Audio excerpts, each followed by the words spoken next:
The 17 News at Sunrise podcast is brought to you by Clinica Sierra Vista. Welcome back to the 17 News at Sunrise podcast, where we share your news on your schedule. Working in the spirit of the Golden Empire, this is 17 News at Sunrise. Good morning, everyone, here at 5 a.m. Thanks for waking up with us. I'm Maddie Jansen alongside Alex Fisher. Today, a Kern County Superior Court judge will decide whether to grant a defense motion that would end the case against Wendy Howard of Tehachapi, or order her to be retried for the 2019 shooting death of her ex-boyfriend. Howard admitted to shooting Kelly Reese Pitts during an argument in 2019, 3 days after she learned Pitts molested their then teenage daughter. Howard testified she feared for her life when she confronted Pitts and said she fired the deadly shot in self-defense. But the prosecution argued Howard armed herself and intended to provoke Pitts, planning to administer, quote, vigilante justice by killing him. A jury acquitted Howard of murder and lesser charges in October, but could not reach a verdict on the charge of voluntary manslaughter in the heat of passion.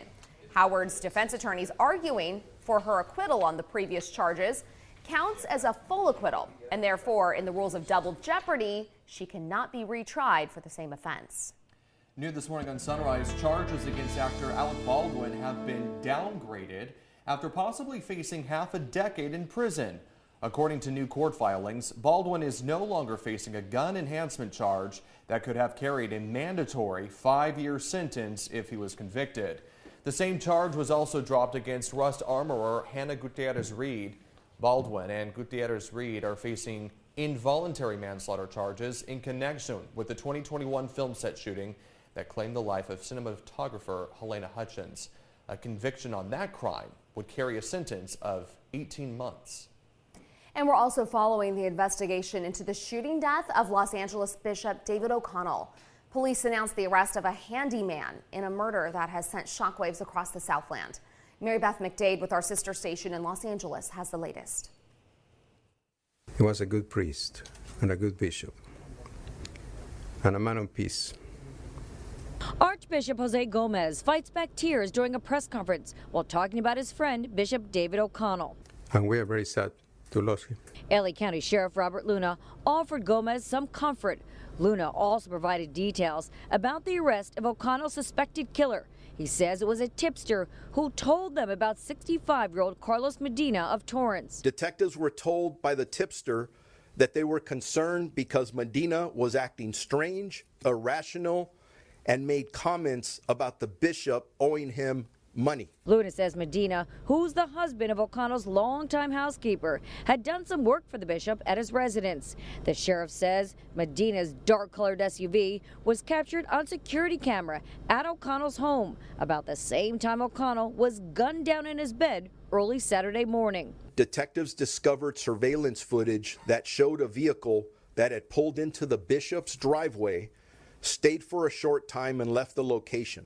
Medina was arrested at his Torrance home Monday morning following an hours-long standoff.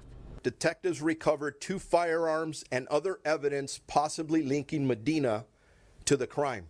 The LA Catholic community continues to gather at O'Connell's home to pray for the fallen bishop. Holy Mary, Mother of God. And tonight at a Catholic church a few blocks away, Archbishop Gomez took part in a rosary for his dear friend. It was a joyful relationship that I had with him, because he was, at the same time, he was always happy, and he was really good for little jokes. O'Connell, who's from County Cork, Ireland, was known as a peacemaker with a heart for the poor and the immigrants. A man totally dedicated to God and to serve the people of God. That was Mary Beth McDade reporting. All right, your time now is 5:06. The California Living Museum says Lassen, the bald eagle who lived at the zoo for more than 30 years, has died. Lassen came to Calm from the now defunct Facility for Animal Care and Treatment, or FACT, at California State University, Bakersfield in 1990. She was a favorite of the staff and thousands of visitors at the zoo. According to her caretakers, she loved perching over the pond, taking baths, and soaking her feet. Her favorite dinner was rats, and she almost always ate from her enclosure mate's plate, even though she knew which plate belonged to her, according to her caretaker. The staff urged Lassen to fly with the wilds and said she would be greatly missed. And the city of Bakersfield will begin a storm drain rehabilitation project in downtown Bakersfield today. The project, scheduled to run through the end of next month, will take place Monday through Friday from 7 a.m. till 4:30 p.m. The reason why we're telling you this is because there could be some traffic delays. The work will begin at Truxton Avenue and run north to 20th Street along V Street. So there will be periodic road closures on V Street during this time with detours around the work areas. As you can imagine, this will cause a few delays. Drivers are advised to take alternate routes and then allow extra time wherever you need to be getting to your destination in that area. Happening today, Houchin Blood Bank is hosting a mobile blood drive in honor of another local brave cancer fighter. The Noah Caceres Mobile Blood Drive is happening today from noon till 6 p.m. at WERX Realty on California Avenue. They're giving away tacos and a t-shirt with every donation, plus a chance to win a cash prize. You can register on Houchin's website, hcbb.com, and a link to Noah's GoFundMe page to help with medical costs as he continues his ongoing battle against cancer.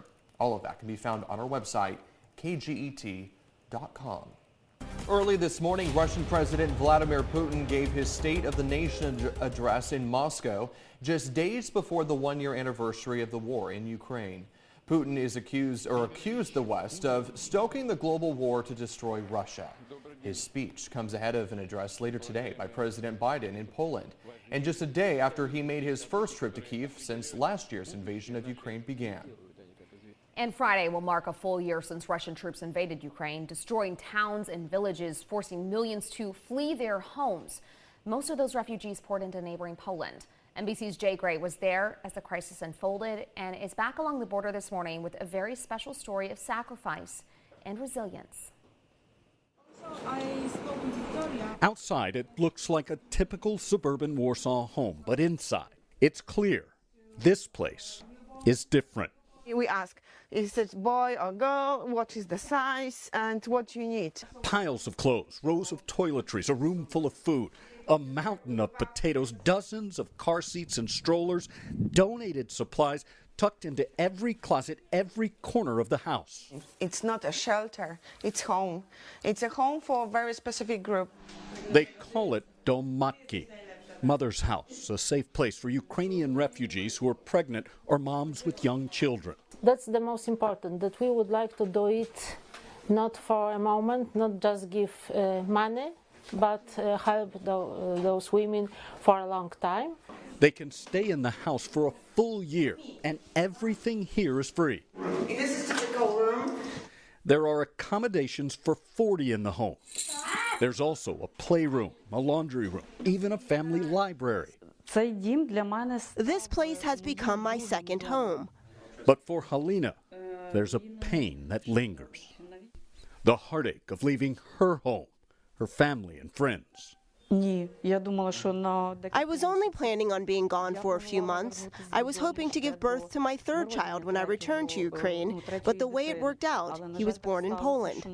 She still hopes to raise Yaromir in her homeland. I really want to go home, just like any mom. I am worried about my kids, for their well-being. That concern keeps her here, uncertain, like millions forced to leave Ukraine. When or if she'll go home. Jay Gray, NBC News, along the Poland-Ukraine border. In other news this morning, more devastating news out of Turkey, where another destructive earthquake hit yesterday, killing at least 3 people and injuring hundreds more. The aftershock caused more buildings to collapse, trapping additional people, including rescuers. There have been more than 6,000 aftershocks since the massive 7.8 magnitude earthquake devastated the region a little more than 2 weeks ago. The death toll from that original quake stands at nearly 46,000 in both Turkey and Syria. The 17 News at Sunrise podcast is a production of KGET and Nexstar Media Group. For more on all of the headlines in today's show, head to kget.com.